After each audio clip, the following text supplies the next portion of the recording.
नमः। आज मैं लघु सिद्धांत कौमुदी कारक प्रकरण का अगला भाग लेकर उपस्थित हुआ हूँ। इसके पूर्व हम लोग ने द्वितीया विभक्ति तक अध्ययन किया। आज तृतीया विभक्ति का अध्ययन करेंगे।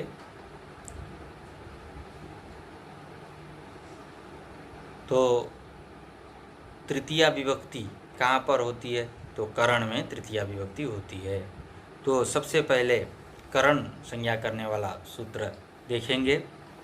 तो यहाँ पहले कर्ता संज्ञा करने वाला सूत्र दिया है, स्वतंत्र कर्ता।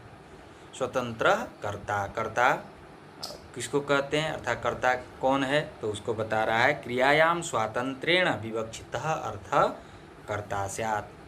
क्रिया से, क्रिया में स्वतंत्र रूप से जो विवक्षित है वही कर्ता है। क्रिया में स्वतंत्र रूप से विवक्षित जो है वो कर्ता है। तो ये कर्ता संज्ञा करने वाला सूत्र है, स्वतंत्र कर्ता।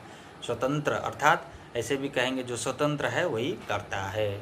तो कहाँ? तो क्रिया में। अगला सूत्र है साधकतमं करणम। तो ये करण संज्ञा करने वाला सूत्र है, साधकतमं करणम।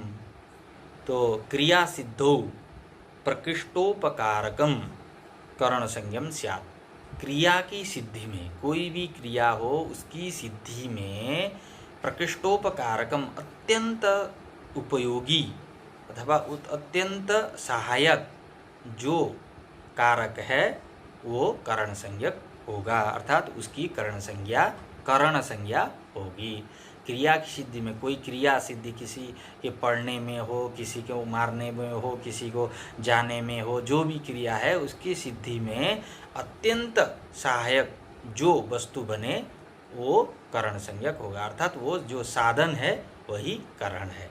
तो साधन की करण संज्ञा होगी। इसीलिए यहाँ साधकतमं करणम ऐसा कहा है। साधक अत्यंत सहयोगी जो है, सहायक जो है वही करण संज्ञक होता है। तो ये करण संज्ञा करने वाला सूत्र है। तो करण संज्ञा करने का क्या फल है? तो तृतीया विभक्ति करना है। जहाँ करण संज्ञा होगी वहाँ तृतीया विभक्ति होगी। तो तृतीया विभक्ति करने वाला सूत्र आगे दिया है, कर्तृकरणयोस् तृतीया। कर्तृकरणयोस् तृतीया अनभिहिते कर्तरीकरणे च तृतीया स्यात्। अनभिहिते, अनभिहित अर्थात अनुक्त कर्ता और अनुक्त करण में तृतीया विभक्ति होती है। उक्त और अनुक्त का तो हम लोग जानते ही हैं।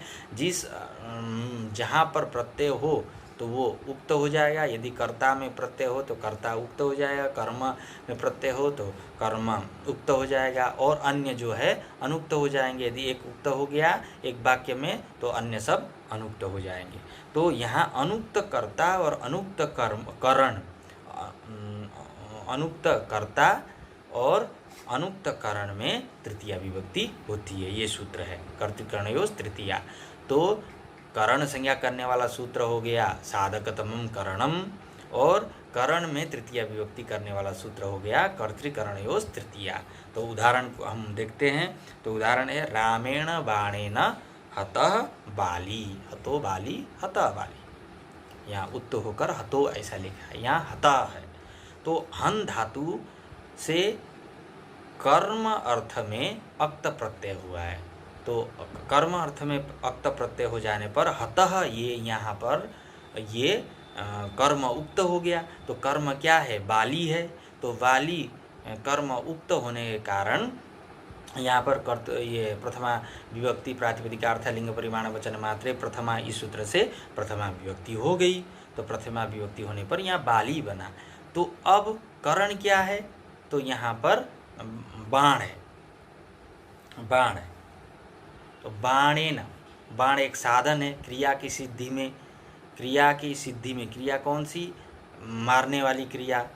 अतः इस क्रिया की सिद्धि में, मारण क्रिया की सिद्धि में अत्यंत सहायक क्या बन रहा है? बाण बन रहा है। अर्थात बाण के सहायता से बाली को राम मार रहे हैं, इसलिए यहाँ पर बाण जो करण हो गया, तो इसके साधकतमम करणम से करण संज्ञा बाण की हो गई। तो बाण को करण संज्ञा हो जाने पर कर्तृकर्णयोस तृतीया से तृतीया विभक्ति हो गई, तो बाणेन बना।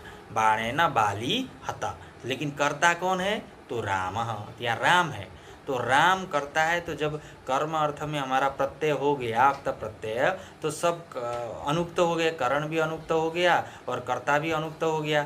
जब कर्ता भी अनुक्त हो गया तो पुनः कर्तृकर्णयोस तृतीया से यहाँ तृतीया विभक्ति हो गई कर्ता में भी। तो रामेण, यहाँ राम कर्ता में भी तृतीया विभक्ति हो जाने पर रामेण बना। तो ये रामेण बाणेन हत बाली, अर्थात रामेण बाणेन हतो बाली, इसमें बाली कर्म है, हतः क्रिया है, रामेण कर्ता है और बाणेन कर्म है, करण है। तो यहाँ पर कर्म उक्त था, इसलिए प्रथमा विभक्ति प्रातिपदिकार्थ लिंग परिमाण वचन मात्र प्रथमा से, तो बाली बना, बाली, और कर्ता अनुक्त हो गया तो कर्तृकर्ण तृतीया से यहाँ तृतीया विभक्ति रामेण बना।